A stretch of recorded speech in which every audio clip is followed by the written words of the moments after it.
मैं मंजुला बीजोगी हिंदी शिक्षिका शरणबसवेश्वर उच्च माध्यमिक पाठशाला चित्रहल्ली ಹೊಳಲ್ಕೆರೆ तालुका चित्रदुर्ग जिला। बच्चों, मैं आज 10वीं कक्षा यानी हिंदी बदली 10वीं कक्षा का गद्य पाठ बसंत की सच्चाई इस पाठ को पढ़ाने जा रही हूँ। तो सबसे पहले हम इस पाठ के शीर्षक के बारे में जानकारी प्राप्त करेंगे। उसके बाद इस गद्य पाठ के लेखक परिचय को जानेंगे। उसके बाद शब्दार्थ को जानेंगे। उसके बाद पाठ का आशय क्या है ये भी समझ पाएंगे। और उसके बाद इसमें एकांकी है, इसमें जो पात्र आते हैं उनका परिचय भी हम प्राप्त करेंगे। तो ठीक है बच्चों, अभी मैं इस गद्य पाठ का शीर्षक जो है उसके बारे में कुछ विचार आपको समझाने का प्रयास करती हूँ। तो बसंत की सच्चाई, बसंत क्या है? इधर बसंत संज्ञा है, यानी एक व्यक्ति है बसंत। इधर बसंत की सच्चाई यानी ಬಸಂತನ ಸತ್ಯತೆ ಅನ್ನುವಂತಹ ಸತ್ಯ ಮಾರ್ಗದಲ್ಲಿ ನಡೆಯುವಂತಹ बसंत ಅನ್ನೋ ಕಾರಣಕ್ಕಾಗಿ ನಾವಿಲ್ಲಿ बसंत की सच्चाई, बसंत यानी एक बालक या लड़का, तो व्यक्ति के रूप में हम यहाँ पर लेते हैं। उस बालक की सच्चाई के बारे में हम यहाँ पर जानकारी प्राप्त करते हैं। तो सच्चाई का अर्थ होता है सत्यते, ನೀವು ತಿಳ್ಕೊಂಡಿದ್ದೀರಾ ಅಲ್ವಾ? तो ठीक है, मैं इस पाठ के लेखक जो हैं विष्णु प्रभाकर जी, आपने नाम सुना होगा। विष्णु प्रभाकर जी का परिचय संक्षिप्त रूप में हम प्राप्त करेंगे। तो यहाँ पर क्या है? लेखक परिचय विष्णु प्रभाकर। तो विष्णु प्रभाकर का परिचय देते जाएंगे। इनका जन्म, ये कहाँ के हैं, इनका जन्म कब हुआ यह देखेंगे। उसमें उत्तर प्रदेश, मैंने सिर्फ यूपी शॉर्ट करके लिखा है, संक्षिप्त रूप में लिखा है, उसको हम कहते हैं उत्तर प्रदेश। उत्तर प्रदेश के मुजफ्फरनगर के मीरापुर गांव में, मीरापुर नाम का एक गांव है, उस गांव में 1912 ईस्वी में इनका जन्म हुआ। विष्णु प्रभाकर जी का जन्म उत्तर प्रदेश के मुजफ्फरनगर के मीरापुर में 1912 को इनका जन्म हुआ। तो मैं प्रश्न पूछती हूँ, तो उत्तर आपको देना होगा। क्या है? इनका जन्म कहाँ और कब हुआ? तो आप उत्तर देंगे, क्या कहेंगे? यस, यूपी यानी उत्तर प्रदेश के मुजफ्फरनगर के मीरापुर में इनका जन्म हुआ। कब हुआ? 1912 को, 1912 ಅಂದರೆ 1912 को जन्म हुआ। तो शिक्षा, इनकी शिक्षा कहाँ पर हुई? पंजाब में हुई। वहीं पर शिक्षा प्राप्त करके एजुकेशन ಅಂದ್ರೆ ವಿದ್ಯಾಭ್ಯಾಸವನ್ನ ಪಂಜಾಬ್ನಲ್ಲಿ ಮಾಡಿದ್ರು। ಪಂಜಾಬಿನಲ್ಲಿಯೇ ಶಿಕ್ಷಣವನ್ನ ಮುಗಿಸಿ उसके बाद वहीं पर 15 ವರ್ಷ तक ಅಂದ್ರೆ 15 ವರ್ಷಗಳ ಕಾಲ ಅವರು ಏನು ಮಾಡಿದ್ರು?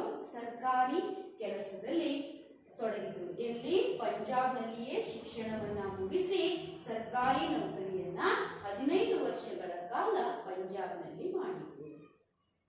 उसके बाद 1955 में 1955ನೇ ಇಸ್ವಿಯಲ್ಲಿ ಅಂದರೆ 1955ರಲ್ಲಿ ಆಕಾಶವಾಣಿ ದಿಲ್ಲಿ ಕೇಂದ್ರ, ಆಕಾಶವಾಣಿ ಕೇಂದ್ರ ನೀವು ಕೇಳಿರ್ತೀರಲ್ವಾ, ರೇಡಿಯೋ ಕೇಂದ್ರ, ಎಲ್ಲಿ? ದಿಲ್ಲಿಯಲ್ಲಿ। ದಿಲ್ಲಿ ಆಕಾಶವಾಣಿ ಕೇಂದ್ರದಲ್ಲೂ ಸಹ ನಾಟಕ ನಿರ್ದೇಶಕರಾಗಿ ಅಂದ್ರೆ ಡ್ರಾಮಾ ಡೈರೆಕ್ಟರ್, ನಿರ್ದೇಶಕರಾಗಿ ಕೆಲಸವನ್ನ 1.5 ವರ್ಷಗಳ ಕಾಲ ಅವರು ಅವರು ಮಾಡಿಕೊಂಡಿರ್ತಾರೆ.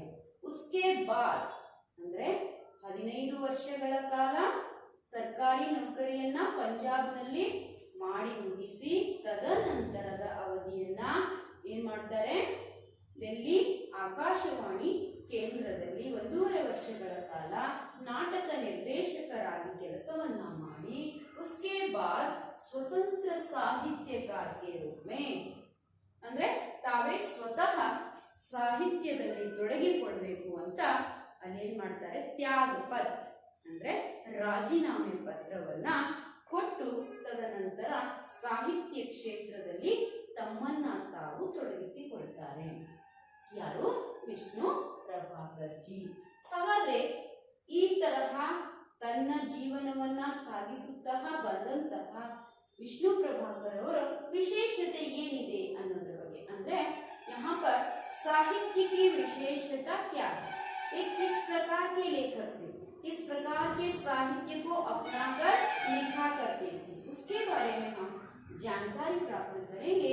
उसमें है इनकी विशेषता गांधीवादी लेखक थे, यानी सत्य शांति अहिंसा मंत्र के पुजारी जो हैं कौन, महात्मा गांधी, इनके वादी यानी गांधीवादी, इनके मार्ग पर चलने वाले, इनके सिद्धांत को नियमों को अपनाकर चलने वाले ये लेखक थे. उसके बाद मानवीय संबंधों का मनोवैज्ञानिक धरातल पर भावनात्मक चित्रण करते थे. इनके साहित्य में यथार्थ मानव जीवन का यथार्थ चित्रण होता था. उसके साथ साथ इसे इस मानवीय जीवन को एक मनोवैज्ञानिक धरातल पर ले जाकर उसको मानवीय चित्रण को वहां पर भावनाओं को भरकर दिया करते थे.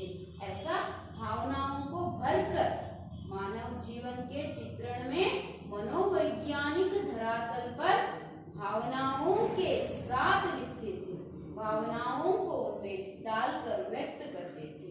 हम उस एकांकी हो या कुछ भी साहित्य, जो भी साहित्य हो, हम पढ़ने बैठ जाते हैं तो हमें लगता है कि ये सब कुछ हमारे आमने सामने जो चलता है, हमारे सामने जो दिखता है, वही जीवन इनके साहित्य में रहता था और उसमें ज्यादातर वह मनोवैज्ञानिक धरातल पर ही, उस बेस पर ही चलता था. उसमें भावनाएं, मानवीय भावनाओं को भी भर कर लिखते थे, वो हमें समझ में आता है. उसी प्रकार बसंत की सच्चाई भी एक एकांकी है. इस एकांक के बारे में मैं बाद में बात करती हूँ. अभी हमने देखा इनका जन्म स्थल कौन सा है, किस ईस्वी में इनका जन्म हुआ, उसके बाद इनकी पढ़ाई, इनकी शिक्षा यानी इनकी सेवा, उसके बाद इनकी विशेषता, उसी के साथ साथ प्रमुख रचनाएं. प्रमुख रचनाओं में हम देखते हैं तो आवारा मसीहा, आवारा मसीहा, उसके बाद तट के बंधन, तट के बंधन, निशिकांत, अन्य आदि इनकी रचनाओं को हम देख सकते हैं. उसमें प्रमुख है आवारा मसीहा, तट के बंधन, निशिकांत, दर्पण का व्यक्ति, धरती अब भी घूम रही है, धरती अब भी घूम रही है, युगे युगे क्रांति, गृहस्थी आदि प्रमुख रचनाओं को हम यहाँ पर देख सकते हैं. आपको याद रखने के लिए जो आसान है उनको आप 2 या 3 या 4 आप इनकी प्रमुख रचनाओं को याद रखिए. ठीक है, सभी याद रखना है, लेकिन जितना नहीं होता है तो 1-2 आप पूछते हैं तो मैं प्रश्न पूछती हूँ तो या आप उनके बारे में जानकारी प्राप्त करने की कोशिश करेंगे तो आपको याद रखना जरूरी है. इसलिए आवारा मसीहा, तट के साथी, उसके बाद निशिकांत, कुछ 2-3 प्रमुख रचनाओं को आप याद रखिए. ठीक है बच्चों, आपको अभी समझ में आया है. तो उसके बाद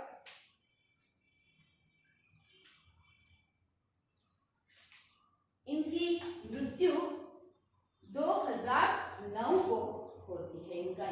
देहांत, जन्म कब हुआ?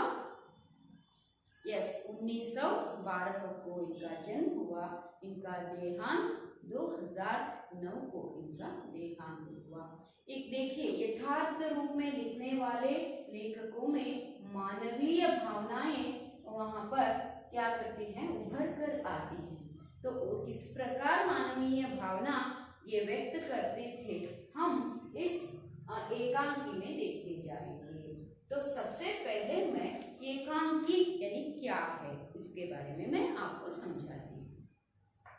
एकांकी का अर्थ होता है एक अंक का नाटक। क्या है? एक अंक का नाटक होता है, ಒಂದು ಅಧ್ಯಾಯದ ನಾಟಕ. ನಾಟಕ ಅಂತ ನಾವು ನೋಡ್ತಾ ಹೋದ್ರೆ ಅದರಲ್ಲಿ ಬಹಳಷ್ಟು ಅಧ್ಯಾಯಗಳನ್ನ ನಾವು ನೋಡ್ತೀವಿ. ಅದರಲ್ಲೇ ಶಾರ್ಟ್ ಆಗಿ ಸಂಕ್ಷಿಪ್ತವಾಗಿ ಒಂದು ಅಧ್ಯಾಯದಲ್ಲಿ ಇದನ್ನ ಮುಗಿಸ್ತಾರೆ. ಅದನ್ನ ಏಕ ಅಂಕಕ್ಕೆ ನಾಟಕ, ಒಂದು ಅಂಕದ ಅಧ್ಯಾಯದ ನಾಟಕವನ್ನ, ಅಂಕ ಅಂದ್ರೆ ಇಲ್ಲಿ ಮಾರ್ಕ್ಸ್ ಅಲ್ಲ, ಅಧ್ಯಾಯ ಅಂತ ತಗೋಬೇಕು. ಆ ಅಧ್ಯಾಯದ ಒಂದು ನಾಟಕವನ್ನ ನಾವು ಏಕ ಅಂಕಿ ಒಂದು ಅಧ್ಯಾಯ ಅನ್ನೋ ರೂಪದಲ್ಲಿ ನಾವು ತಗೊಳ್ತೀವಿ.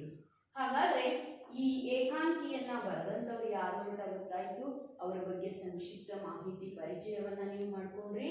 उसके बाद यहाँ पर पाठ का आशय क्या है, किस उद्देश्य से, किस आशय से ये पाठ यानी ये साहित्य उन्होंने, ये एकांकी उन्होंने लिखा है, तो आप लोगों के लिए इससे क्या फायदा है, क्या उपयोग है, इससे हम आप और आप क्या सीख सकते हैं। तो मानवीय मूल्यों को किस प्रकार इस मानवीय भावनाओं को एकांकी में भरते हैं वो देखते जाएंगे। मानव मन के पार्थी लेखक, ಮಾನವ ಮನಸ್ಸಿನ ಒಂದು ಒಳಹೊಕ್ಕು ಹೊರಗೆ ಬರುವಂತಹ ಲೇಖಕರು. ಈಗ ಮನುಷ್ಯನ ಮನಸ್ಸು ಯಾವ್ಯಾವ ರೀತಿ ಯೋಚನೆ ಮಾಡುತ್ತೆ, ಇರುತ್ತೆ, ಅವನು ಯಾವ ರೀತಿ ಬಾಳಿ ಬದುಕ್ತಾನೆ, ಜೀವನದಲ್ಲಿ ಹೇಗೆ ನಡ್ಕೊಳ್ತಾನೆ ಅನ್ನುವಂತಹ ಎಲ್ಲ ಗುಣಗಳು ಸಹ ಇವರ ಸಾಹಿತ್ಯದಲ್ಲಿ ತುಂಬಿ ತುಳುಕಾಡ್ತಾವಂತೆ. ಹಾಗೇನೆ ನಾವು ನೋಡ್ತಾ ಹೋದ್ರೆ इस एकांकी में उन्होंने स्वाभिमान, ಪರದುಃಖ ಕಾತರತ, ಸ್ವಾಭಿಮಾನದಿಂದ ಬದುಕಬೇಕು ಅನ್ನೋದು, ಅದೇ ರೀತಿ ಇನ್ನೊಬ್ಬರ ನೋವಿಗಾಗಿ ಸ್ಪಂದಿಸುವಂತಹ ಗುಣ, ಅದಕ್ಕೇನಂತ ಕರಿತೀವಿ, ಪರದುಃಖ ಕಾತರತ ಅಂತ ನಾವು ಹೇಳ್ಬೋದು. ಬೇರೆಯವರ ನೋವನ್ನ ನಮ್ಮ ನೋವಾಗಿಸಿಕೊಂಡು ಅದಕ್ಕೆ ಸೊಲ್ಯೂಷನ್ ಅನ್ನ ಅಥವಾ ಏನಾಗುತ್ತೋ ಅಷ್ಟು ಸಹಾಯವನ್ನ ಮಾಡುವ ಗುಣ ಇಲ್ಲಿ ನಾವು ನೋಡ್ತೀವಿ. ಇಲ್ಲಿ ಸ್ವಾಭಿಮಾನದ ಬಗ್ಗೆ ಇದನ್ನ ನೀವು ನೆನ್ಪಿಟ್ಕೋಬೇಕು. ಆಶಯ ಇದೆ, ಇದರ ಆಧಾರದ ಮೇಲೆನೇ ಏಕಾಂಗಿ ಓಡ್ತಾ ಇರುತ್ತೆ. ಹಾಗಾದ್ರೆ स्वाभिमानी, उसके साथ एक बालक है, वह परिश्रमी भी है. परिश्रम के साथ स्वाभिमानी बनकर स्व कमाई में जीना, खुद कुछ कमा के जीना, कुछ काम करके जीना.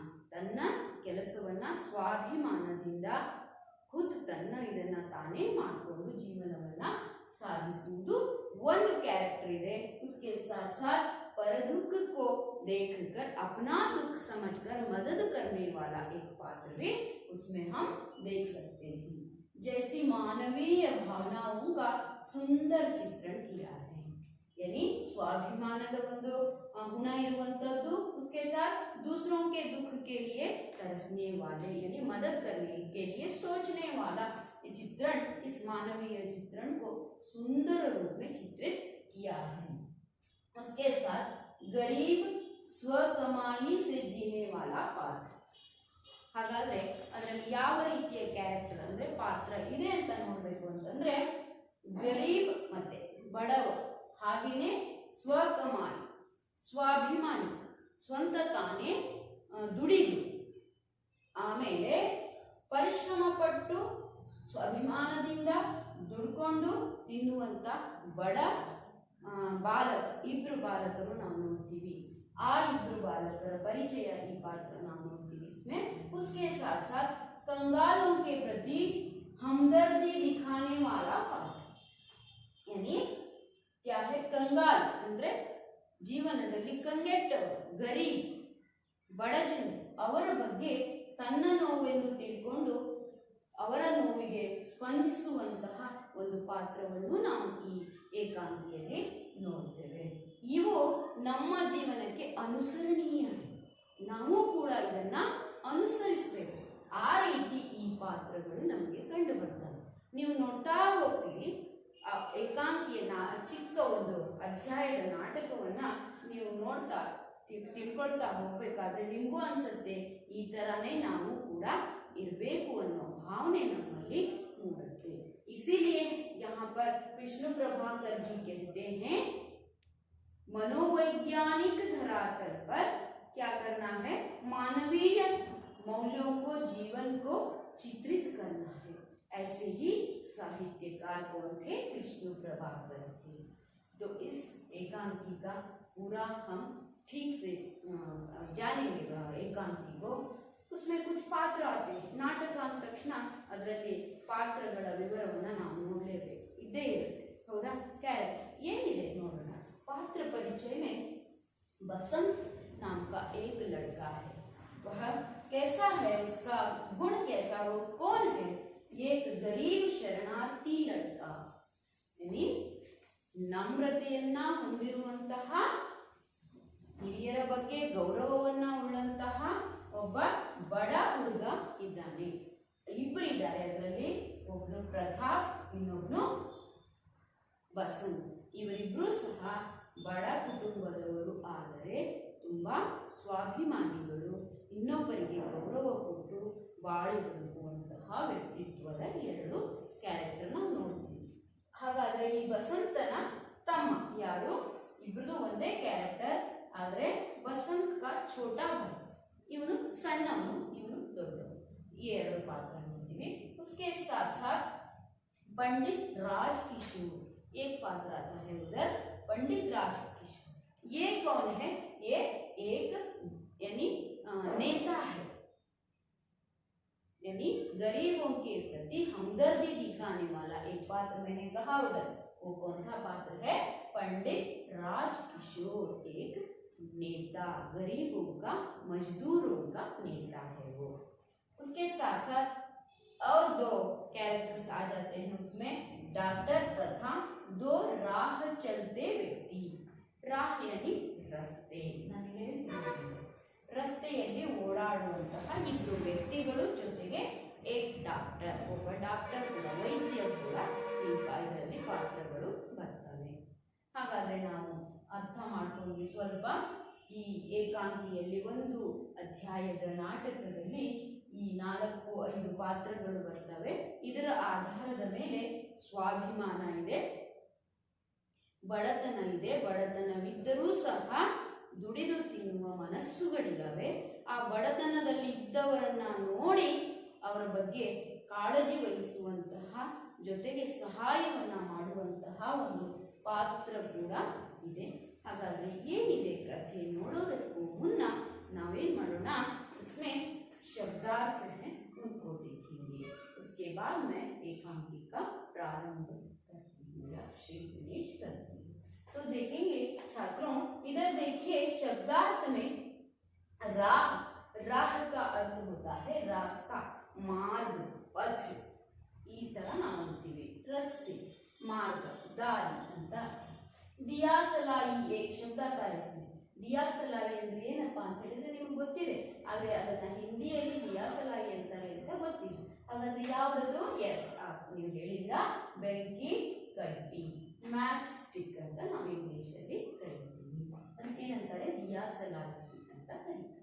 उसके बाद छलनी आप सबके घर में है ये मैंने लिखा है इधर जालीदार उपकरण जालीदार उपकरण ಅಂತ ಹೇಳಿದ್ರೆ ಏನು ಅಂತ ನೋಡಬೇಕಂದ್ರೆ ನಾವು ಜಾಲಿಸ್ತೀವಲ್ಲ ಏನನ್ನ ಇಲ್ಲಿ ಚಿಕ್ಕ ಉಪಕರಣ ಇದೆ ಛಲ್ನಿ ಅಂದ್ರೆ ಅದು ಸೋಸುವಂತಹ ಟೀ ಆಗಿರ್ಬೋದು ಹಾಲಾಗಿರ್ಬೋದು ನೀರಾಗಿರ್ಬೋದು ಈ ರೀತಿ ಸೋಸುವಂತಹ ಸಣ್ಣ ಒಂದು ಉಪಕರಣ ಜಾಳಿಗೆ ನಿಮ್ಮ ಮನೆಯಲ್ಲೆಲ್ಲ ಟೀ ಸೋಸಕ್ಕೆ ಬಳಸ್ತಾರಲ್ಲ ಅದನ್ನ हिंदी में क्या बोलते हैं छलनी बोलते हैं याद रखिए हिंदी में इसे क्या कहते हैं छलनी बोलते हैं उसके बाद और एक शब्द है रुआसा रुआसा अर्थ होता है रोने जैसा ಅಳುವಂತಹ ಮುಖ ಮಾಡಿಕೊಂಡು ದುಃಖ ತಪ್ತವಾದ ಮುಖವನ್ನ ಅಳು ಮುಖವನ್ನ ಅಳು ಮುಂಜಿ ತರ ನಾವು ನೋಡ್ತಿರ್ತೀವಲ್ಲ ಅದನ್ನ ಏನಂತಾರೆ ರುವಾಸ ಅಂತ ಕರೀತಾರೆ उसके बाद अहीर, अहीर का अर्थ होता है ग्वाला, ग्वाला का अर्थ होता है गोल्ला, ಆಯ್ತಾ. उसके बाद ಓಂಟ್ ಬೀಚ್ನ ಅನ್ನುವಂತ ಒಂದು ಶಬ್ದ ಬರುತ್ತೆ. ಓಂಟ್ ಬೀಚ್ನ ಅಂತ ಹೇಳಿದ್ರೆ ದರ್ದ್ ಸಹನ್ ಕರ್ನ, ತುಟಿ ಕಚ್ಚಿ ನೋವನ್ನ ನುಂಗುವುದು. ಹೌದಾ, ನಾವೇನ್ ಹೇಳ್ತೀವಿ, ನೀ ಹಿಂಗ ನೋಡಬೇಡ, ನೀ ಹಿಂಗ ನೋಡಿದರೆ ನನ್ನ ತಿರುಗಿನ ಹೆಂಗ ನೋಡಲಿ ನಿನ್ನ, ಅದರಲ್ಲಿ ತುಟಿ ಕಚ್ಚಿ ಅಳು ಬಿಕ್ಕದಿರು ಬಿಕ್ಕ ಅಂತ ನೀವು ಅದರ ಪದ್ಯದಲ್ಲಿ ಒಂದು ಸಾಲನ್ನ ಶಬ್ದವನ್ನ ಕೇಳ್ತೀವಿ. ತುಟಿಗಳನ್ನ ಕಚ್ಚಿ ಹಿಡ್ಕೊಳ್ತೀವಿ. ಅಳು ಜಾಸ್ತಿ ಬಂದಾಗ ಜೋರಾಗಿ ಅಳೋದನ್ನ ತಡೆಯೋಸಕ್ಕಾಗಿ ನಾವೇನ್ ಮಾಡ್ತೀವಿ, ತುಟಿ ಕಚ್ಚಿ ಹಿಡಿತೀವಿ. ಅದಕ್ಕೆ ಏನಂತಾರೆ ಓಟ್ बीचना ಅಂತ ಕರೀತಾರೆ. उसके बाद फेरी वाला एक शब्द आता है. यह क्या है, घूम कर सामान बेचने वाला. इधर उधर घूमते हुए कपड़े को या अलग अलग चीजों को व्यापार करते हुए वो बेचते हुए जाते हैं ना व्यापारी, उनको क्या बोलते हैं, फेरी वाला. आपके गांव में कपड़े बेचने के लिए आते हैं, अलग अलग चीजों को बेचने के लिए आते हैं ना, उनको क्या कहते हैं, फेरी वाला कहते हैं. उसके बाद गुना, गुना ಅಂದ್ರೆ ಏನಪ್ಪಾ ಅಂತ ಹೇಳಿದ್ರೆ बड़े सिक्के को चिल्लर के रूप में बदलना. ಅಂದ್ರೆ ಅಮೌಂಟ್ ಅನ್ನ, ದುಡ್ಡನ್ನ ನಾವೇನ್ ಮಾಡ್ತೀವಿ, ಚಿಲ್ಲರೆ ಮಾಡಿಸ್ತೀವಿ. ಅದಕ್ಕೆ ಏನಂತ ಹೇಳ್ತಾರೆ, ಬಡೆ ಸಿಕ್ಕೆ ಅಂದ್ರೆ ದೊಡ್ಡ ನಾಣ್ಯವನ್ನ ಚಿಲ್ಲರೆ ಮಾಡಿಸೋದು ಅಂತ ಅರ್ಥ. ಈಗ ನಿಮ್ಮ ಹತ್ರ 10 ರೂಪಾಯಿ ನಾಣ್ಯ ಇದೆ ಅಂತ ತಿಳ್ಕೊಳ್ಳಿ, ಅದನ್ನ ಚಿಲ್ಲರೆ ಮಾಡಿಸೋಕೆ ನಾವು ಹೋದ್ರೆ ಅದರಲ್ಲಿ 5 ರೂಪಾಯಿ 2 ನಾಣ್ಯ ಬರ್ಬೋದು, ಅಥವಾ 1 ರೂಪಾಯಿಯ ಎಷ್ಟು 10 ನಾಣ್ಯಗಳು ಬರ್ಬೋದು. ಈ ರೀತಿ ಚಿಲ್ಲರೆ ಮಾಡಿಸೋದು. ಗುಣ ಅಂದ್ರೆ ಏನು ಅಲ್ಲ, ಚಿಲ್ಲರೆ ಅಂತ ಅರ್ಥ, ನೆನಪಿಟ್ಟು. उसके बाद ओसारा ಅಂತ ಒಂದು ಶಬ್ದ ಬರುತ್ತೆ. ओसारा का अर्थ होता है ಬರಾಮದ, ಪಡಸಾಲೆ. ಮುಂದಿನ ನಿಮ್ಮ ಮನೆಯ ಮುಂದಿನ ಹಾಲ್ ಏನಿರುತ್ತಲ್ಲ ಅದಕ್ಕೆ ನಾವೇನಂತೀವಿ, ओसारा ಅಂತ ಕರೀತೀವಿ. उसके बाद शक्ल, शक्ल का अर्थ होता है स्वरूप, आकृति, मुखचर्य. ಈ ತರ ನಾವು ತಗೋಬಹುದು. व्यग्रता एक शब्द आता है, यानी यहाँ पर व्याकुलता, ಬೇಚೇನಿ, ಸ್ವಲ್ಪ ನೋವಾಗಿರುವಂಥದ್ದು, ಸಂಕಟವಾಗಿರುವಂತಹ ರೀತಿಯ ಮುಖಚರ್ಯೆಯನ್ನು ನಮಗೆ ವ್ಯಗ್ರತಾ ಅಂತ ಕರೀತಾರೆ. ಇದೇ ತರಹದ ಹಲವಾರು ಶಬ್ದಗಳು ಸರಳವಾಗಿದೆ ಬರುತ್ತೆ. ಅದನ್ನು ನಾನು ಪಾಠ ಮಾಡುವಂತಹ ಅಂದರೆ ಏಕಾಂಕಿ ತಿಳಿಸುವಂತಹ ಸಂದರ್ಭದಲ್ಲಿ ನಿಮಗೆ ಹೇಳ್ತಾ ಹೋಗ್ತೀನಿ. ಪ್ರಮುಖವಾಗಿ ಹೊಸ ಶಬ್ದಗಳ ರೂಪದಲ್ಲಿ ಇಷ್ಟು ಶಬ್ದಗಳನ್ನು ನಾನಿಲ್ಲಿ ಬರೆದಿದ್ದೀನಿ. ಉಳಿದಿದ್ದು ನಿಮ್ಗೆ ಯಾವುದು ಅರ್ಥ ಆಗೋದಿಲ್ವೋ उसे मुझे पूछ सकते हैं, पूछकर आप उत्तर उसका समाधान पा सकते हैं. तो अब हमने पाठ के शीर्षक के बारे में, उसके बाद लेखक के बारे में, एकांकी के बारे में, आशय के बारे में, पात्र परिचय के बारे में, शब्दार्थ के बारे में, लेखक परिचय के बारे में जानकारी प्राप्त किया है हमने. तो हम अभी आप जो कातरता से इच्छुक होकर, उत्साहित होकर बैठे हैं, किसके बारे में, एकांकी सुनने के लिए. तो शुरू करेंगे बच्चों एकांकी को. कैसा है ये छोटा नाटक, देखते जाएंगे. किस प्रकार के कैरेक्टर है, ये पात्र कैसे हैं, ये देखकर आपको क्या लगता है, मैं तो बीच बीच में पूछना चाहती हूँ. तो ठीक है, अब शुरू करेंगे. छात्र इस एकांकी में चित्रित बालक के चरित्र से प्रेरित होकर प्रामाणिकता से जीना सीख सकते हैं. कितना एक अच्छा लाइन है, ಅಂದ್ರೆ ಎಷ್ಟು ಒಂದು ಸುಂದರವಾದ ವಾಕ್ಯವನ್ನ ಕೊಟ್ಟಿದ್ದಾರೆ ಈ ಪಾಠದ ಸಂದರ್ಭದಲ್ಲಿ. ಏನಪ್ಪಾ ಅಂತ ಹೇಳಿದ್ರೆ, छात्र इस एकांकी में चित्रित बालक के चरित्र से, ಈ ಏಕಾಂಕಿ ಒಂದು ಅಂಕದ ನಾಟಕದಲ್ಲಿ ಚಿತ್ರಿತವಾದಂತಹ ಒಬ್ಬ ಬಾಲಕನ ಚರಿತ್ರೆಯನ್ನ ನಾವು ನೋಡಿ, ಅವನ ಪ್ರಾಮಾಣಿಕತೆಯನ್ನ ನೋಡಿ ನಾವು ಕೂಡ ಅದೇ ರೀತಿ ಪ್ರಾಮಾಣಿಕತನದಿಂದ ಬದುಕಬೇಕನ್ನುವುದನ್ನ ಕಲಿತೀವಂತೆ. ಹಾಗಾದರೆ ನೀವು ಎಷ್ಟು ಪ್ರಾಮಾಣಿಕವಾಗಿ ಬದುಕಲು ಈ ಪಾತ್ರವನ್ನು ನೋಡಿ ಅನುಸರಣೆ ಮಾಡ್ತೀರೋ ನಾವು ಮುಂದೆ ನೋಡ್ತಾ ಹೋಗೋಣ. ನಿಮ್ಮ ಮನಸ್ಸಲ್ಲಿ ಯಾವ ರೀತಿ ಬದಲಾವಣೆ ಆಗುತ್ತೆ ನೋಡ್ತಾ ಹೋಗೋಣ. ಹಾಗಾದರೆ ಪಾತ್ರ ಪರಿಚಯವನ್ನು ನಾನು ಮಾಡಿದ್ದೀನಿ. ಪೆಹ್ಲಾ ದೃಶ್ಯ, ಮೊದಲನೆಯ ಒಂದು ದೃಶ್ಯ ಏನಿದೆ ಅದರಲ್ಲಿ, ಮೇಡಮ್ ನೀವು ಹೇಳಿದ್ರಿ ಒಂದು ಅಧ್ಯಾಯದ ನಾಟಕ ಅಂತ, ಅದರಲ್ಲಿ ಒಂದನೇ ದೃಶ್ಯ ಎರಡನೇ ದೃಶ್ಯ ಅಂದರೆ ಅವು ಅಧ್ಯಾಯಗಳ ಅಂತ ಕೇಳಬೇಡಿ, ಜಸ್ಟ್ ಅದೃಶ್ಯಗಳು ಅಷ್ಟೇ, ಆ ಒಂದು ಸೀನ್ಗಳು ಬರ್ತವೆ ಅದು ಅಷ್ಟೇ. ಆದರೆ ಇಲ್ಲಿ ಅಧ್ಯಾಯ ಅಲ್ಲ, ಒಂದೇ ಅಧ್ಯಾಯ ಇರುತ್ತೆ, ದೃಶ್ಯಗಳು ಹಲವಾರು ಇರ್ತವೆ. ಹಾಗಾದರೆ ಇದರಲ್ಲಿ ಯಾವ ರೀತಿಯ ದೃಶ್ಯವನ್ನು ನಾವು ನೋಡ್ತಾ ಹೋಗ್ತೀವಿ ಅಂತ ನೋಡೋಣ. ಹಾಗಾದರೆ ಅದರಲ್ಲಿ ಸ್ಟೇಜ್ ಪರ್ ಆ ದೃಶ್ಯ ಹೇಗಿದೆ ಚಿತ್ರಣ, ಆ ಸ್ಟೇಜ್ ಮೇಲೆ ವೇದಿಕೆಯ ಮೇಲೆ ಏನಿದೆ ನೋಡ್ತಾ ಹೋಗ್ಬೇಕಾದ್ರೆ, स्टेज पर सुविधानुसार एक बड़े नगर के बाजार का प्रतीकात्मक दृश्य. ಸ್ಟೇಜ್ ಮೇಲೆ ಏನಿದೆ, ಒಂದು ಮಾರ್ಕೆಟಿನ ಚಿತ್ರಣವನ್ನು ಸೀನರಿಯನ್ನು ನಾವು ನೋಡ್ತೀವಿ. ಮಾರ್ಕೆಟಲ್ಲಿ ಯಾವ ರೀತಿ ಇರುತ್ತೆ ಆ ತರಹದ ಒಂದು ಚಿತ್ರಣವನ್ನು ನಾವು ಸ್ಟೇಜ್ ಮೇಲೆ ನೋಡ್ತೀವಿ.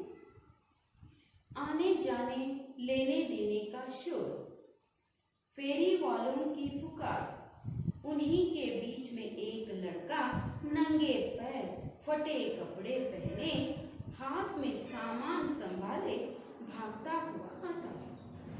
उसकी आयु लगभग 12 वर्ष की है. उसका नाम बसंत है. वह पुकार रहा. ಇಷ್ಟು ಚೆನ್ನಾಗಿದೆ ನೋಡಿ. ಸ್ಟೇಜ್ ಮೇಲೆ ಮಾರ್ಕೆಟಿನ ಒಂದು ದೃಶ್ಯವನ್ನು ನಾವು ನೋಡ್ತೀವಿ. ಮಾರ್ಕೆಟ್ ಅಂದ ತಕ್ಷಣ ಹೋಗೋರು ಬರೋರು, ಖರೀದಿ ಮಾಡೋರು, ವ್ಯಾಪಾರಿಗಳು, ವಸ್ತುಗಳನ್ನು ನಾವು ನೋಡ್ತೀವಿ. ಅದರ ಜೊತೆಗೆ ಆನೆ ಜಾನೆ ಲೇನೆ ದೇನೆ, ಬಂದು ಹೋಗುವವರು, ತೆಗೆದುಕೊಳ್ಳುವವರು, ಕೊಡುವವರು, ಸಾಮಾನನ್ನು ತಗೊಳ್ಳೋರು, ಕೊಡೋರು ಎಲ್ಲರನ್ನ ನೋಡಿ. ಉಸ್ಕೆ ಸಾಥ್ ಸಾಥ್ ಫೇರಿ ವಾಲೋಂಕಿ ಪುಕಾರ್. फेरी वाला ಅಂದ್ರೆ ಏನು ಅಂತ ನಾನು ಹೇಳಿದ್ದೀನಿ. फेरी वाला का होता है घूम कर सामान बेचने वाला. ಆ ಮಾರ್ಕೆಟ್ ಅಲ್ಲಿ ಓಡಾಡ್ಕೊಳ್ತಾ ಒಂದೇ ಕಡೆ ಕುತ್ಕೊಂಡಿರಲ್ಲ, ಅವರು ಓಡಾಡ್ತಾ ವಸ್ತುಗಳನ್ನು ಮಾರ್ತಿರುವಂತಹ ವ್ಯಕ್ತಿಗಳ ಧ್ವನಿ ಕೂಡ ಅಲ್ಲಿ ಕೇಳಿ ಬರ್ತಾ ಇದೆ. उन्हीं के बीच एक लड़का, ಅವರ ಎಲ್ಲರ ಮಧ್ಯದಲ್ಲಿ ಒಬ್ಬ ಬಾಲಕ ನಂಗೆ ಪೈರ್, ನಂಗೆ ಅಂದ್ರೆ ಅರ್ಥ ಹೋತಾ ಬೆತ್ತಲೆ ಅಂತ. ಇಲ್ಲಿ ಬೆತ್ತಲೆ ಅನ್ನುವಂಥ ಅರ್ಥ ತಗೋಬಾರ್ದು. ಬರಿಗಾಲಲ್ಲಿ ಅಂದರೆ ಚಪ್ಪಲಿ ಇಲ್ಲದೆ, ಪಾದರಕ್ಷೆಗಳು ಇಲ್ಲದೆ ಏನು ಮಾಡ್ತಾ ಇದ್ದಾನೆ, ನಂಗೆ ಪೈರ್ ಫಟೆ ಕಪಡೆ. ನೋಡಿ ಬಡ ಹುಡುಗ ಅಂತ ಹೆಂಗೆ ಚಿತ್ರಿಸ್ತಾ ಇದ್ದಾರೆ ವಿಷ್ಣು ಪ್ರಭಾಕರ್ ಅಂದರೆ, ಕಾಲಲ್ಲಿ ಚಪ್ಪಲಿಗಳಿಲ್ಲ, ಫಟೆ ಕಪಡೆ, ಫಟ್ನ ಅಂದರೆ ಹರಿದಿರುವಂತಹ ಬಟ್ಟೆಗಳು, ಹಾತ್ ಮೇ ಸಾಮಾನ್, ಕೈಯಲ್ಲಿ ಕೆಲವೊಂದು ವಸ್ತುಗಳು, ಅದನ್ನು ಹಿಡ್ಕೊಂಡು ಭಾಗ್ತಾ ಹುವ ಆತ, ಮಾರ್ಕೆಟ್ ಒಳಗಡೆ ಓಡಿಕೊಂಡು ಆ ವಸ್ತುಗಳನ್ನು ಹಿಡ್ಕೊಂಡು, ಚಪ್ಪಲಿ ಇಲ್ಲದೆ, ಕಾಲಲ್ಲಿ ಚಪ್ಪಲಿ ಇಲ್ಲ, ಹರಿದ ಬಟ್ಟೆಗಳನ್ನು ಹಾಕ್ಕೊಂಡಂತಹ ಒಬ್ಬ ಹುಡುಗ ಕೆಲವೊಂದು ವಸ್ತುಗಳನ್ನು ಮಾರ್ತಾ ಓಡ್ತಾ ಬರ್ತಾ ಇರ್ತಾನೆ. ಉಸ್ಕಿ ಆಯು, ಹಾಗಾದರೆ ಅವನು ಎಷ್ಟು ದೊಡ್ಡ ಬಾಲಕ, ಎಷ್ಟು ವಯಸ್ಸಿನವನಿರ್ಬೋದು ಅಂತ ಹೇಳಿದ್ರೆ, ಲಗ್ಭಗ್ 12 ವರ್ಷಕ್ಕೆ, 12 ವರ್ಷದವನು ಇರ್ತಾನೆ. ನೋಡಿ 12 ವರ್ಷದ ಬಾಲಕ, ಅವನು ಬಡವನಿದ್ದಾನೆ, ಕಾಲಲ್ಲಿ ಚಪ್ಪಲಿ ಇಲ್ಲ, ಆದರೆ ಹರಿದಿರೋ ಬಟ್ಟೆಯನ್ನು ಹಾಕ್ಕೊಂಡು ಮಾರ್ಕೆಟ್ನಲ್ಲಿ, ಮಾರುಕಟ್ಟೆಯಲ್ಲಿ ವಸ್ತುಗಳನ್ನು ಮಾರ್ತಾ ಓಡಾಡ್ತಾ ಇದ್ದಾನೆ. ಅವನ ವಯಸ್ಸು ಎಷ್ಟಾಗಿರಬಹುದು ಅಂದರೆ ಲಗ್ಭಗ್ ಅಂದರೆ ಸರಿ ಸುಮಾರು 12 ವರ್ಷ ಇರ್ಬೋದಾಗುತ್ತೆ ನನಗೆ. ಉಸ್ಕಾ ನಾಮ್ ಬಸಂತ್, ಅವನ ಹೆಸರೇನಪ್ಪ ಅಂದರೆ ಬಸಂತ್. ನಾನು ಹೇಳಿದ್ದಾನೆ ಏಕ್ ಗರೀಬ್ ಶರಣಾರ್ಥಿ ಲಡ್ಕ ಬಸಂತ್ ಅಂತ. ಹಾಗಾದರೆ ವಹ ಪುಕಾರ, ಪುಕಾರ್ನ ಅಂದರೆ ಕೂಗಿ ಕರೀತಾ ಇದ್ದಾನೆ, ಹೇಳ್ತಾ ಇದ್ದಾನೆ. ಏನಂತ ನೋಡು, ಬಸಂತ್ ಏನು ಹೇಳ್ತಾನೆ, ಚಲ್ನಿ ಲೇ ಲೋ, ಬಟನ್ ಲೇ ಲೋ, ದಿಯಾ ಸಲಾಯಿ ಲೇ ಲೋ. ಪುಕಾರ ಕೂಗಿ ಕೂಗಿ ಹೇಳ್ತಾ ಇದ್ದಾನೆ. ಏನಂತ ಹೇಳ್ತಾನೆ, ಸಾಮಾನು ಮಾರುವಂಥ ಒಂದು ವಸ್ತುಗಳನ್ನು ಮಾರುವಂತಹ ಹುಡುಗ. ಅವನ ಹೆಸರೇನು ಬಸಂತ್. ವಯಸ್ಸೆಷ್ಟು 12 ಇರ್ಬೋದು. ಅವನು ಹೇಗಿದ್ದಾನೆ, ಕಾಲಿನಲ್ಲಿ ಚಪ್ಪಲಿಲ್ಲ ಅಂದರೆ ಬರಿಗಾಲಿನಲ್ಲಿದ್ದಾನೆ, ಜೊತೆಗೆ ಹರಿದ ಬಟ್ಟೆಗಳನ್ನು ಹಾಕೊಂಡು ಓಡಾಡ್ತಾ ಇದ್ದಾನೆ. ಏನಂತ ಕೂಗ್ತಿದ್ದಾನೆ, ಚಲ್ನಿ ಲೇಲೋ. ಚಲ್ನಿ ಅಂತ ಹೇಳಿದ್ರೆ ಏನು ಹೇಳಿದೆ ನಾನು, ಟೀ ಸೋಸುವಂತಹ ಒಂದು ಸಣ್ಣ ಉಪಕರಣ ಅಂತ ಹೇಳಿ. ಬಟನ್ ಲೇಲೋ, ಬಟನ್ ಗುಂಡಿಗಳನ್ನು ತಗೊಳ್ಳಿ. ಲೇಲೋ ಅಂದರೆ ಲೇಲೀಗೆ ತೆಗೆದುಕೊಳ್ಳಿ. ಚಲ್ನಿ ತಗೊಳ್ಳಿ, ಬಟನ್ ತಗೊಳ್ಳಿ. ದಿಯಾ ಸಲಾಯಿ ಲೇಲೋ, ದಿಯಾ ಸಲಾಯಿ ಅಂತ ಹೇಳಿದ್ರೆ ಹೇಳಿದೆ ನಾನು, ಬೆಂಕಿ ಕಡ್ಡಿಗಳನ್ನು, ಮ್ಯಾಚ್ ಬಾಕ್ಸನ್ನು ತಗೊಳ್ಳಿ ಅಂತ ಕೂಗ್ತಾ ಓಡಾಡ್ತಾ ಇದ್ದಾನೆ ಮಾರ್ಕೆಟಲ್ಲಿ. कोई उसकी बात नहीं सुनता, कोई उसकी बात नहीं सुनता। सब उसे देखते हैं और आगे बढ़ जाते हैं। इसी समय एक खद्दरदारी व्यक्ति वहां से जाते दिखाई देते हैं। वे मजदूर नेता पंडित राजकिशोर हैं। बसंत उन्हें देखकर उनके पीछे भागता है। इधर उधर घूम रहा है। क्या लेकर? ಟೀ ಸೋಸೋದನ್ನ, ಗುಂಡಿಗಳನ್ನ ಮತ್ತು ಮ್ಯಾಚ್ ಬಾಕ್ಸ್ಗಳನ್ನ ತನ್ನ ಚೀಲದಲ್ಲಿ ಇಟ್ಕೊಂಡು ಮಾರ್ತಾ ಓಡಾಡ್ತಾ ಇದ್ದಾನೆ. ತಗೊಳ್ಳಿ ತಗೊಳ್ಳಿ ಅಂತ ಕೂಗ್ತಾ ಇದ್ದಾನೆ. ಯಾರೂ ಕೂಡ ಅವನ ಹತ್ರ ಬಂದು ವಸ್ತುಗಳನ್ನ ಖರೀದಿ ಮಾಡೋದಿಲ್ಲ. ಆ ಸಂದರ್ಭದಲ್ಲಿ ಒಬ್ಬ ವ್ಯಕ್ತಿ ಅವನ ಕಣ್ಣಿಗೆ ಬೀಳ್ತಾನೆ. उसका नाम क्या है? पंडित राजकिशोर। वो कैसे व्यक्ति दिखाई देने के लिए कैसे दिख रहे हैं? ನೋಡೋದಕ್ಕೆ ಹೇಗೆ ಕಾಣಿಸ್ತಿದಾರಪ್ಪ ಅಂತ ಹೇಳಿದ್ರೆ ಖದ್ದರ್ದಾರಿ, ಖಾದಿ ವಸ್ತ್ರಧಾರಿ ವ್ಯಕ್ತಿಯಾಗಿರ್ತಾರೆ.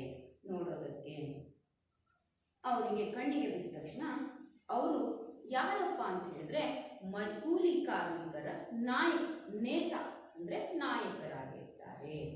ಅವರ ಹಿಂದೆ ಓಡ್ತಾನೆ. ಯಾರು? ಬಸಂತ್. ಯಾಕಾಗಿ? ವಸ್ತುಗಳನ್ನ ತಗೊಳ್ಳಿ ಅಂತ ಹೇಳಿ ಕೇಳೋದಕ್ಕಾಗಿ ಹಿಂದೆ ಓಡ್ತಾನೆ. उन्हें देखकर पीछे भागता है. ಹಿಂದೆ ಹಿಂದೆ ಓಡ್ತಾನೆ. ನೋಡೋಣ ಅವ್ರು ತಗೊಳ್ತಾರ, ಏನ್ ಹೇಳ್ತಾನೆ ಈತ ಬಾಲಕ ನೋಡೋಣ. ಬಸಂತ್, ಸಾಹಬ್ ಬಟನ್ ಲೀಜಿಯೇ, ದೇಸಿ ಬಟನ್. ನೋಡಿ ಎಂತ ಮಾತು. ಬಟನ್ ತಗೊಳ್ಳಿ, ನಮ್ಮ ದೇಶದಲ್ಲೇ ತಯಾರಾದಂತಹ, ನಾವೇ ರೆಡಿ ಮಾಡಿದಂತಹ, ತಯಾರಿಸಿದಂತಹ ಗುಂಡಿಗಳಿವು, ತಗೊಳ್ಳಿ. ಸಾಹಬ್ ದಿಯಾ ಸಲಾಯಿ ಲೀಜಿಯೇ, ಮ್ಯಾಚ್ ಬಾಕ್ಸ್ ತಗೊಳ್ಳಿ ಸಾಹೇಬ್ರೆ ಅಂತ ಹೇಳಿ ಕೇಳ್ತಾನೆ. ಅವಾಗ ಅವ್ರು ಏನು ಉತ್ತರ ಕೊಡ್ತಾರೆ ಅಂದರೆ पंडित राजकिशोर, भाई मुझे कुछ नहीं चाहिए, जाओ किसी और को दो. ನನಗೇನು ಬೇಡಪ್ಪ ನಿನ್ನ ಹತ್ರ ಇರುವಂಥ ವಸ್ತುಗಳು, मुझे नहीं चाहिए, किसी और को दो, जाओ जाओ, ऐसा बोलते थे. कौन? पंडित राजकिशोर. उसके बाद बसंत इतने में ही चुप होकर वो नहीं चला जाता और बोलता है कैसे? देखिए, आप लोग देखते हैं मार्केट में या बाजार में आप भी कुछ खरीदने के लिए चले जाते हैं तो आपके पीछे भी कुछ छोटे छोटे बच्चे भागते आते हैं. ತಗೊಳ್ಳಿ ತಗೊಳ್ಳಿ ತಗೊಳ್ಳಿ ಅಂತ ಕೂಗ್ತಿರ್ತಾರೆ. ನಾವು ಹೋಗಲ್ ಬೇಡ ಅಂತ ಹೇಳಿದ್ರು ನಮ್ಗವರು ಬಿಡೋದೇ ಇಲ್ಲ. ಏನಾದರೂ ಒಂದು ಖರೀದಿ ಮಾಡಿ ಅಂತ ನಮ್ಮ ಹಿಂದೆ ದುಂಬಾಲ್ ಬೇಡ್ತಾರೆ. ನೀವು ನೋಡಿರ್ತೀರಾ. वैसे ही पंडित राजकिशोर के पीछे पीछे भागते हुए बसंत जाता है और उनके सामने जाकर पूछता है, बटन ले लीजिए, वो भी देसी बटन है, और दिया सलाई लीजिए, नहीं तो चलनी ले लीजिए, ऐसा कह देता है. तो कहने के बाद पंडित राजकिशोर कहते हैं, नहीं भाई नहीं, मुझे इसमें कुछ भी नहीं चाहिए, किसी और को दो, ಯಾರಿಗಾದ್ರೂ ಕೊಡು ಅಂತ ಹೇಳ್ತಾರೆ. ಅಷ್ಟಕ್ಕೆ ಸುಮ್ಮನಾಗೋದಿಲ್ಲ. ಸಾಹಬ್ ಚಲ್ನಿ ಲೀಜಿಯೇ, ದೂದ್ ಛಾನಿಯೇ, ಚಾಯ್ ಛಾನಿಯೇ, ಎಷ್ಟು ಚೆನ್ನಾಗಿ ಹೇಳ್ತಾನೆ ನೋಡಿ. ತಗೊಳ್ಳಿ, ಇದರಲ್ಲಿ ನೀವೇನು ಮಾಡ್ಬೋದು, ಜಾಲ್ಗೆ ತಗೊಂಡ್ರೆ ಟೀ ಸೋಸ್ಬೋದು, ಆಮೇಲೆ ಹಾಲು ಸೋಸ್ಬೋದು, ತಗೊಳ್ಳಿ ಸಾಹೇಬ್ರೆ ಅಂತ ಮತ್ತೆ ರಿಕ್ವೆಸ್ಟ್ ಮಾಡ್ಕೊಳ್ತಾರೆ. ರಾಜಕಿಶೋರ್, ಮುझे नहीं चाहिए, ಬೇಡಪ್ಪ ನನಗೆ ಅಂತ ಹೇಳ್ತಾನೆ. ಬಟನ್ ಅಂತ ಕೇಳ್ತಾನೆ. ಬಟನ್ ಆದ್ರೂ ತಗೊಳ್ಳಿ. ನಹಿ, ಬೇಡ, ಬಟನ್ನು ಕೂಡ ಬೇಡ. ದಿಯಾ ಸಲಾಯಿ ಅಂತ ಹೇಳ್ತಾನೆ. ನಹಿ ನಹಿ, ಅದು ಕೂಡ ಬೇಡ. उसके बाद ಏನು ಹೇಳಿದ್ರು ಇವರು ತಗೊಳ್ಳೋಕೆ ರೆಡಿ ಇರಲ್ಲ. ಆ ಸಮಯದಲ್ಲಿ ವಿನಮ್ರ ಸ್ವರದಲ್ಲಿ ಕೇಳ್ತಾನೆ, ನಮ್ರವಾಗಿ ಕೇಳ್ಕೊಳ್ತಾನೆ. ಸಾಹಬ್ ಏಕ್ ಚನ್ನಿ ಲೇ ಲೀಜಿಯೇ, ಒಂದೇ ಒಂದು ತಗೊಳ್ಳಿ ಜಾಲ್ರಿನ. ಸಿರ್ಫ್ 2 ಆನಾ ಕೀಮತ್ ಹೈ, 2 ಆನಾ ಕೀಮತ್, 2 ಆಣೆ ಅಂತ ಹೇಳ್ತಾರೆ. ಹಾಗಾದ್ರೆ ನಾವಿಲ್ಲಿ ನೋಡ್ಬೇಕು ಅಂತ ಹೇಳಿದ್ರೆ ಆಣ ಅಂತ ಅಂದ್ರೆ ಏನಂತ ಹೇಳಿದ್ರೆ ಅದು ನೀವು 6 ಪೈಸೆಯನ್ನ ಸೇರಿಸಿದ್ರೆ 1 ಆಣೆ ಆಗುತ್ತೆ. ಆ ತರಹದ 2 ಆಣೆ ಅಂತ ಹೇಳಿದ್ರೆ 12 ಪೈಸೆ ನೀವು ಕೊಟ್ಟರೆ ಆಯಿತು, ಅಷ್ಟೇನೆ, ಅದನ್ನ ತಗೊಳ್ಳಿ ಅಂತ ಆ ಬಾಲಕ ಹೇಳ್ತಾನೆ. ಅವಾಗ ರಾಜಕಿಶೋರ್ ಹೇಳ್ತಾರೆ, ಪರ್ ಭಾಯಿ ಮುझे नहीं चाहिए तो कैसे ले लूं. ಹೌದಪ್ಪ, ನೀನು ಹೇಳ್ತಿದೀಯ, ಸಿರ್ಫ್ 2 ಆನಾ ಅಂತ ಹೇಳ್ತಿದೀಯ, 2 ಆಣೆ ಅಂತ ಹೇಳ್ತಿದೀಯ, ಆದರೆ ನನಗದು ಬೇಡ, ನಾನು ಏನಕ್ಕೆ ತಗೊಳ್ಳಿ ಅಂತ ಕೇಳ್ತಾರೆ. ಅವನು ಹೇಳ್ತಾನೆ, ಬಸಂತ್, ಅಚ್ಚಾ ಆಪ್ 6 ಪೈಸೆ, ಬರೀ 6 ಪೈಸೆ ಅಷ್ಟೇ ಕೊಡಿ, 1 ಆಣೆ ಅಷ್ಟೇ ಕೊಡಿ ಅಂತ ಕೇಳ್ತಾನೆ. ರಾಜಕಿಶೋರ್, ಓಹೋ, ಕಹ್ ದಿಯಾ ಮುझे ಕುಚ್ ನಹಿ ಚಾಹಿಯೆ, ಹೇಳಿದ್ದಲ್ವಾ ನಾನು, ನನಗೇನು ನೀನು ಬೇಡ, ಯಾಕೆ ನನ್ನ ಹಿಂದೆ ಸುಮ್ಮನೆ ದುಂಬಾಗಿ ಬಿಡ್ತೀಯ ಅಂತ ಅವ್ರು ಹೇಳ್ತಾರೆ. ಬಸ್ ರುವಾಸ ಹೇಳಿದೆ ನನಗೆ, ರುವಾಸ का अर्थ होता है ಏನಪ್ಪ ಅಂತ ಹೇಳಿದ್ರೆ ರೋನೆ ಜೇಸು, ಅಳುವಂತಹ ಮುಖ ಮಾಡ್ಕೊಂಡು ತಗೊಳ್ಳಿ ತಗೊಳ್ಳಿ ಅಂತ ರಿಕ್ವೆಸ್ಟ್ ಮಾಡ್ಕೊಳ್ತಾ ಇದ್ದಾನೆ. साहब सवेरे से अब तक कुछ नहीं बिका, सवेरे से अब तक कुछ नहीं बिका, आपसे आशा थी साहब एक तो ले लीजिए, सुबह से मैं इसको बेच रहा हूँ, कोई नहीं ले रहे हैं, मुझे भूख लगी है, कोई भी नहीं ले रहे हैं, मुझे आशा थी, उम्मीद थी आप जे ले लेंगे, ಗ್ಯಾರಂಟಿ ನೀವು ತಗೊಂಡೇ ತಗೊಳ್ತೀರಾ ಅಂತ ನನಗೆ ನಿಮ್ಮ ಮೇಲೆ ಭರವಸೆ ಇತ್ತು, ತಗೊಳ್ಳಿ ಸಾಹೇಬ್ರೆ ಅಂತ ಮತ್ತೆ ಕೇಳ್ತಾನೆ. ಆವಾಗ ರಾಜಕಿಶೋರ್ ಹೇಳ್ತಾರೆ, जैसे जेब से 2 पैसे निकालते हुए तुम तो अच्छा तुम्हें पैसे चाहिए, लो ये 2 पैसे लो और जाओ. ನೋಡಿ ಅವರೆಂಥ ವ್ಯಕ್ತಿತ್ವದವುಳ್ಳವರು ಅಂತ ಹೇಳಿದ್ರೆ, ನಾನು ಹೇಳಿದೆ ಬಡವರ ಬಗ್ಗೆ ಸ್ಪಂದಿಸುವವರು ಅಂತ ಹೇಳಿದೆ, ಪಂಡಿತ್ ರಾಜಕಿಶೋರ್. ಅವಾಗ ಬೆಳಿಗ್ಗೆಯಿಂದ ಮಾಡ್ತಾ ಇದ್ದೀನಿ, ಯಾರೂ ತಗೊಂಡಿಲ್ಲ, ತಗೊಳ್ಳಿ ಸಾಹೇಬ್ರೆ, ಒಂದಾಣೆಗಾದ್ರೂ ತಗೊಳ್ಳಿ ಅಂತ ರಿಕ್ವೆಸ್ಟ್ ಮಾಡ್ಕೊಂಡಾಗ ನೀನು ದುಡ್ಡು ಬೇಕು ತಾನೆ, ತಗೋ ಅಂತ ಜೇಬಲ್ಲಿ ಕೈ ಹಾಕಿ ಅವ್ರೇನು ಮಾಡ್ತಾರೆ, 2 ಆಣೆಯನ್ನು ಅವನಿಗೆ ಕೊಡೋದಕ್ಕೆ ಹೋಗ್ತಾರೆ. ಮುಂದೆ ನೋಡಿ ಸ್ವಲ್ಪ ಗಮನ ಹರಿಸಿ. ಅವಾಗ ಬಸಂತ್ ಏಕದಮ್ ಒಂದೇ ಸಲ ಏನು ಮಾಡ್ತಾರೆ, ನಹಿ ಸಾಹಬ್ ನಹಿ, ಮೈ ಪೈಸೆ ನಹಿ ಲೂಂಗಾ, ಈ ಬೇಡ ಸಾಹೇಬ್ರೆ, ದುಡ್ಡು ನಾನು ತಗೊಳ್ಳೋದಿಲ್ಲ, ಬೇಡ, ಹಾಗೆ ಆದರೆ ನನಗೆ ದುಡ್ಡು ಬೇಡ ಅಂತ ಒಂದೇ ಸಲ ಹುಡುಗ ಮಾತಾಡ್ತಾನೆ. ರಾಜಕಿಶೋರ್ ನಹಿ ಲೋಗೆ, ತಗೊಳ್ಳೋದಿಲ್ವಾ, ಯಾಕೆ ಅಂತ ಕೇಳಿದೆ. ಬಸಂತ್ ಜಿ ನಹಿ, ಆಪ್ ಚಲ್ನಿ ಖರೀದ್ ಲೀಜಿಯೇ, ನಾನು ಸುಮ್ಮನೆ ದುಡ್ಡು ಇಸ್ಕೊಳ್ಳೋದಿಲ್ಲ, ನೀವು ಚಲ್ನಿ ಜಾಳಿಗೆಯನ್ನು ತಗೊಳ್ಳಿ, ದುಡ್ಡು ಕೊಡಿ ಅಂತ ಹೇಳಿದೆ. ರಾಜಕಿಶೋರ್ ಅಚ್ಚಾ ಏಕ್ ಚಲ್ನಿ ಮೇ ತುಮೆ ಕ್ಯಾ ಬಚೇಗಾ, ಸರಿಯಪ್ಪ, ಒಂದು ನಾನು ಜಾಲರಿ ತಗೊಂಡ್ರೆ ಏನು ಉಳಿಯುತ್ತಪ್ಪ ನಿನಗೆ ಅಂತ ಹೇಳಿ ಅವ್ರು ಪ್ರಶ್ನೆ ಮಾಡ್ತಾರೆ. 2 ಪೈಸೆ 2 ಪೈಸೆ ನನಗೆ ಉಳಿಯುತ್ತೆ ಸಾಹೇಬ್ರೆ ಅಂತ ಬಾಲಕ ಅವರಿಗೆ ಉತ್ತರವನ್ನು ಕೊಡ್ತಾನೆ. ರಾಜಕಿಶೋರ್ तो बस पैसे ले लो और समझ लो मैंने एक चलनी खरीदी, ऐसा करो सिर्फ मुझे चलनी नहीं चाहिए, मैं 2 पैसे यानी 2 आने आपको दे दूंगा, ऐसा समझो, समझ लो कि मैंने चलनी खरीदी, ನಾನು ಚಲ್ನಿಯನ್ನು ತಗೊಂಡಿದ್ದೀನಿ ಅಂತ ತಿಳ್ಕೊಂಡೆ, ನನ್ನ ದುಡ್ಡು ತಗೋ, ನನ್ನ ಚಲ್ನಿ ಬೇಡ ಅಂತ ಅವರು ಉತ್ತರವನ್ನು ಕೊಡ್ತಾರೆ. ಆಗ ಆ ಪುಟ್ಟ ಬಾಲಕ ಸ್ವಾಭಿಮಾನದಿಂದ ತನ್ನ ಸ್ವಂತ ದುಡಿಮೆಯಲ್ಲಿ ಬದುಕುವಂಥ ಬಾಲಕ ಎಂಥ ಉತ್ತರ ಕೊಡ್ತಾನೆ ನೋಡಿ. ಅವನು 12 ವರ್ಷದವನು ಇರ್ತಾನೆ, ಆದರೆ ಅವನ ಉತ್ತರ ದೊಡ್ಡವರಿಗೂ ಮೀರಿ, ವಯಸ್ಸಿಗೂ ಮೀರಿ ಇರುತ್ತೆ. ಏನು ಹೇಳ್ತಾನೆ ನೋಡಿ, ಬಡವನಾಗುವವನಲ್ಲಿ ಸ್ವಾಭಿಮಾನ ಮತ್ತು ಸತ್ಯತೆ ಹೇಗಿದೆ ಅನ್ನೋದನ್ನು ನಾವು ಇಲ್ಲಿ ಕಾಣ್ತೀವಿ. ಇದನ್ನು ನೆನ್ಪಿಟ್ಕೋಬೇಕು. ಆ ಮಗು ಏನು ಹೇಳುತ್ತೆ, ನಹಿ ಸಾಹಬ್ ನಹಿ, ಯಹ ತೋ ಭೀಕ್ ಹೈ, ಮೈ ಭೀಕ್ ನಹಿ ಲೂಂಗಾ, ಆಪ್ ಚಲ್ನಿ ಲೇ. ನಹಿ ಸಾಹೇಬ್ರೆ, ಇಲ್ಲ ಸಾಹೇಬ್ರೆ, ಇಲ್ಲ, ಹಾಗೆ ದುಡ್ಡು ತಗೊಂಡೆ ಅಂತ ಹೇಳಿದ್ರೆ ಭಿಕ್ಷೆ ಆಗತ್ತೆ, ನೀವು ಚಲ್ನಿ ತಗೊಳ್ಳಿ, ದುಡ್ಡು ಕೊಡಿ ಅಷ್ಟೇ. ಅವರಿಗೆ ಆಶ್ಚರ್ಯವಾಗುತ್ತೆ, ಇಂಥ ಜನರು ಕೂಡ ಇದಾರ ಅಂತ. ಇದನ್ನೇ ನಾವು ಮನೋವೈಜ್ಞಾನಿಕತೆಯ ಮಾನವೀಯ ಚಿತ್ರಣವನ್ನು, ಭಾವನೆಗಳನ್ನು ಇಲ್ಲಿ ನೋಡ್ತೀವಿ. ಆ ಮಗು ಹೇಳುತ್ತೆ, ದುಡ್ಡು ಹಾಗೆ ಕೊಡಬೇಡಿ, ಚಲ್ನಿ ತಗೊಳ್ಳಿ, ಹಾಗೆ ದುಡ್ಡು ತಗೊಂಡೆ ಅಂದರೆ ಅದು ಏನಾಗುತ್ತಪ್ಪ ಅಂತ ಹೇಳಿದ್ರೆ ಅದು ಭಿಕ್ಷೆ ಆಗುತ್ತೆ ಅಂತ ಆ ಮಗು ಹೇಳ್ತಾ ಹೋಗುತ್ತೆ. ಹಾಗಾದರೆ ನಾವು ಮುಂದೆ ನೋಡೋಣ, ಏನು ಮಾಡುತ್ತೆ ಆ ಮಗು, ಇಸ್ಕೊಳ್ಳುತ್ತಾ ಇಲ್ವಾ ಅಂತ. राजकिशोर पर इस बात का बड़ा असर होता है, वे सहसा उस बच्चे को देखते हैं, फिर जेब टटोलते हैं, पर पैसे नहीं मिलते. ತುಂಬ ಆಶ್ಚರ್ಯ ಆಗುತ್ತೆ. ಜೊತೆಗೆ ಅವರ ಮನಸ್ಸಿನ ಮೇಲೆ ಆ ಮಗು ಮಾತನಾಡಿದಂಥ ಮಾತುಗಳು ಪ್ರಭಾವ ಬೀರುತ್ತೆ. ಅಸರ್ ಅಂದರೆ ಪ್ರಭಾವ. ಏನು ಪ್ರಭಾವ ಬೀರುತ್ತೆ, ಏನು ಮಾತಾಡ್ದ, ಹಾಗೆ ದುಡ್ಡು ತಗೊಂಡ್ರೆ ಏನಾಗುತ್ತೆ, ಭಿಕ್ಷೆ ಆಗುತ್ತೆ, ಬೇಡ ಬೇಡ ಅಂತ ಹೇಳ್ತಿದ್ದಾನೆ. ನಾವು ಕೆಲವೊಂದು ಮಕ್ಕಳಾದರೆ ಏನು ಮಾಡ್ಬೋದಾಗಿತ್ತು, ಬಡತನ ಇದೆ, ಹಸಿವಾಗಿದೆ, ಬೆಳಿಗ್ಗೆಯಿಂದ ಏನೂ ಮಾಡ್ತಾ ಇದ್ದೀನಿ, ಯಾರೂ ತಗೊಳ್ತಾ ಇಲ್ಲ, ಏನೋ ದುಡ್ಡು ಕೊಡ್ತಾ ಇರ್ತಾರೆ, ಇಸ್ಕೊಂಡು ನಾನು ತಿಂಡಿ ತಿನ್ಬೋದು, ಅಥವಾ ಇದರಿಂದ ಏನಾದರೂ ನನ್ನ ಅವಶ್ಯಕತೆಯನ್ನು ಪೂರೈಸಿಕೊಳ್ಬೋದು ಅಂತ ಯೋಚನೆ ಮಾಡ್ಬೋದಿತ್ತು. ಆದರೆ ಬಡ ಮನಸ್ಸಿನಲ್ಲೂ ಕೂಡ, ಮುಗ್ಧ ಬಾಲಕನ ಮನಸ್ಸಿನಲ್ಲಿ ಹಾಗೇ ದುಡ್ಡು ತಗೊಂಡ್ರೆ ಅದು ಭಿಕ್ಷೆ ಆಗುತ್ತೆ ಅನ್ನೋ ಮಾತನ್ನು ಕೇಳಿ ಅವ್ರೇನು ಮಾಡ್ತಾರೆ, ಅವರ ಮನಸ್ಸಿನ ಮೇಲೆ ಆ ಮಾತು ತುಂಬ ಪ್ರಭಾವ ಬೀರುತ್ತೆ. ಹಾಗಾಗಿ ತನ್ನ ಜೇಬಲ್ಲಿ ಕೈ ಹಾಕಿ ಟಟೋಲ್ತೆ ಹುಡುಕ್ತಾರೆ, ಪರ್ ಪೈಸೆ ನಹಿ ಮಿಲ್ತೆ, ಚಿಲ್ಲರೆ ಪೈಸೆ ಅವರು ಅಂದರೆ ದುಡ್ಡು ಅವರ ಹತ್ರ ಕಾಯಿನ್ಸ್ ಸಿಗೋದಿಲ್ಲ. राजकिशोर भाई मेरे पास पैसे नहीं है, होते तो ले लेता, नोट है. ನನ್ನ ಹತ್ರ ಚೇಂಜ್ ಇಲ್ಲ ಕಣಪ್ಪ, ನೋಟ್ ಇದೆ. ಚೇಂಜ್ ಇದ್ರೆ ನಾನೇನ್ ಮಾಡ್ತಿದ್ದೆ, ತಗೊಳ್ತಾ ಇದ್ದೆ. ಬಸಂತ್ ಉದಾಸ್ ಬೇಜಾರು ಮಾಡ್ಕೊಳ್ತಾನೆ.